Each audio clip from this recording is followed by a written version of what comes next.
The attorney for Luigi Mangione says the use of the word manifesto to describe the writings allegedly found in his backpack during his Pennsylvania arrest is incorrect.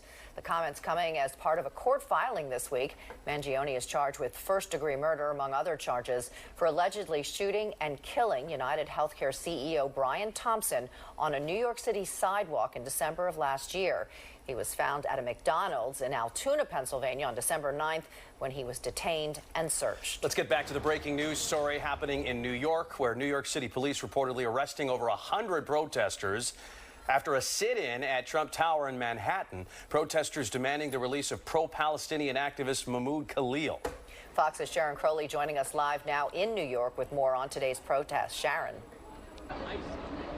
Yeah, as you can see behind me, Trump Tower, business back to usual here. We are in Midtown Manhattan, right along Fifth Avenue here. But earlier, about 11:30 today, if you want to take a look at some of the pictures we shot, there was a group of about 200 demonstrators that entered Trump Tower in the lobby, the same area where President Trump announced his first bid for the presidency in 2015. You might recognize that public space. Police telling us the demonstrators came in from two different entrances, and they had their jackets on, covering up, and then they all sat down and they all had the same red T-shirt on. They're eager for Mahmoud Khalil to be freed. He's in ICE custody in Louisiana.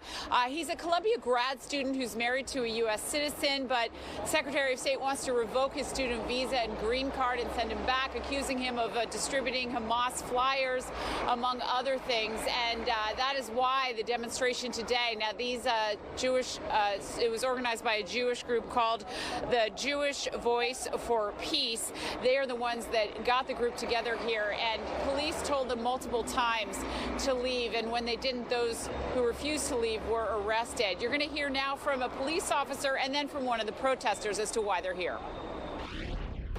Two groups splintered.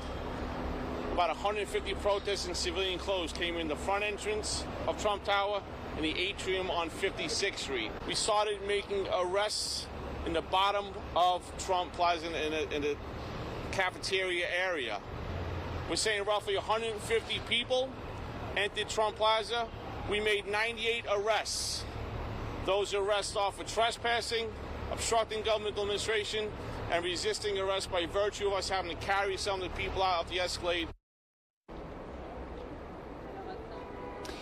Now, we have not, the latest on Khalil's case is that a judge ruled yesterday he can't be deported immediately, so it is still winding its way through the courts, and we have not yet heard from President Trump on this matter at Trump Tower, but it's likely we will hear from him on social media at some point this evening. For now, I'll send it back to you guys in the studio.